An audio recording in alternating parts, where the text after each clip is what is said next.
Hey everyone, it's Paul here from Island Life. Today's topic is going to be about 5 things that are more expensive in Portugal than they are in most other countries. So without any further delay, let's get this video on the way.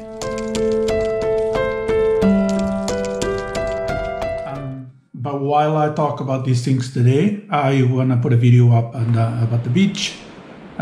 Me trying to fish, and at the same time, be easier on the eye kind of thing. Item number 1 is gasoline or gas. So Portuguese people, they make average of 40% less than the average Canadian per se. But when it comes to gas, they actually pay more at the pump.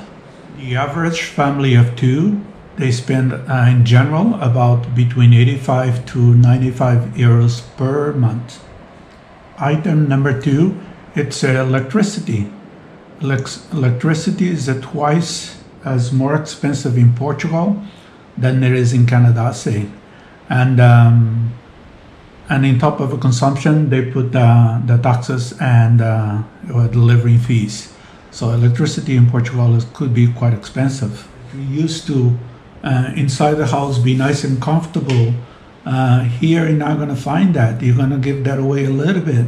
Houses here, they can be cold, they can be extremely humid. Yes, you can put the heater on, but at what cost? A lot of people come here, move that, and when they realize the price of electricity, everybody start cutting down on the amount of heat they put on, including myself. I'm one of those. I was thinking in the beginning, there's no way I'm going to cut heating on a house. I'm just going to live as comfortable as I was in Canada. Guess what? You're going to pay a sticker price like it's going to surprise you if you do that. These high costs of electricity can translate to a poor quality of life. I do know this. There is a lot of technology out there that can be implemented already. Let's all move towards a more green energy that can benefit basically everyone in the country. Item number 3 is cars. Cars in Portugal are at least 25% more expensive than any other European nation in the West. So, it could become very expensive for you to buy a car. Owning a car in Portugal, it's almost a luxury because of the high sticker sales price and the cost of refueling a car. A typical Canadian or an American person pays for an Audi or an Audi A4 Quattro or BMW i Series 3. You would pay in Portugal for either an Honda Civic or Toyota Corolla. Not sure why that is. Number 4 is tech. Technology. What I mean technology, it's imported goods that they're fabricated in other countries. Here you pay quite a bit. A simple thing is ordering a TV on the Amazon. Whatever price you see in Canada, this actually happened to me. Whatever price you see in Canada, you're going to pay here at least 3 times that amount. And the reason you're going to pay 3 times that amount, because Portugal has imported duties for most technologies. That same TV I was trying to buy in Portugal. Once I changed the delivery address on the Amazon, the TV went from $400 Canadian to $1,200 Canadian.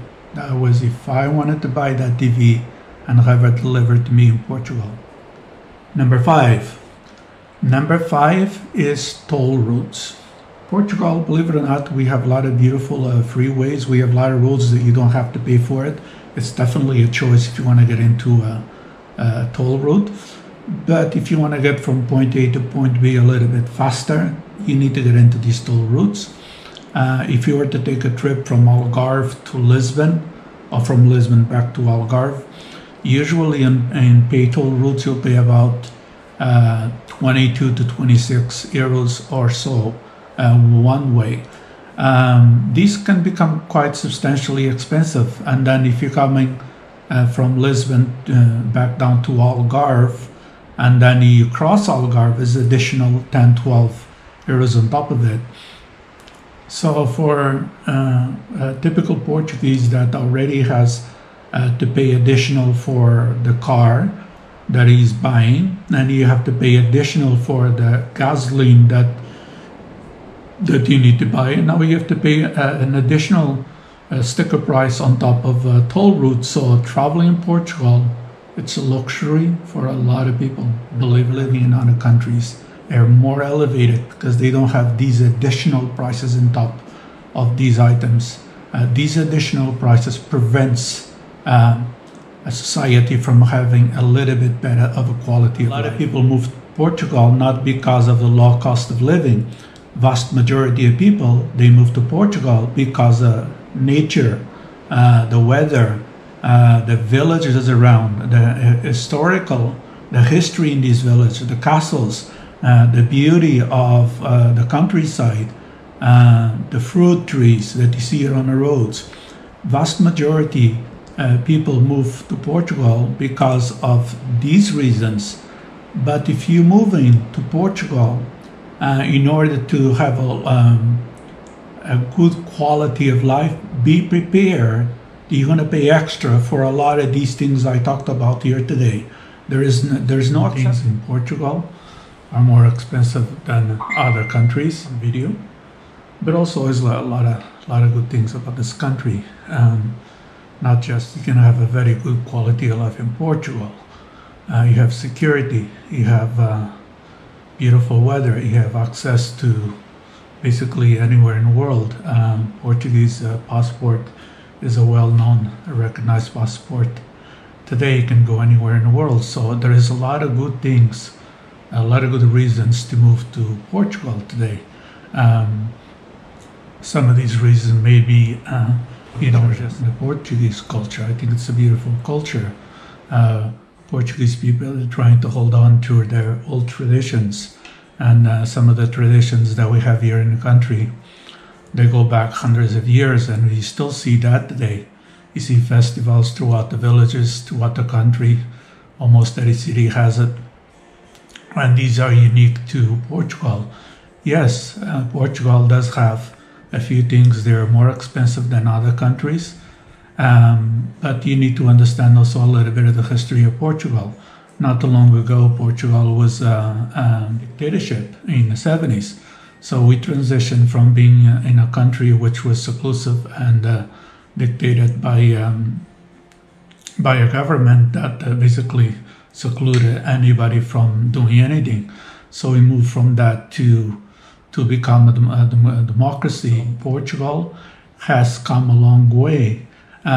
In fact, Portugal has done more in the last 30, 40 years than majority of the technological advanced countries in the world.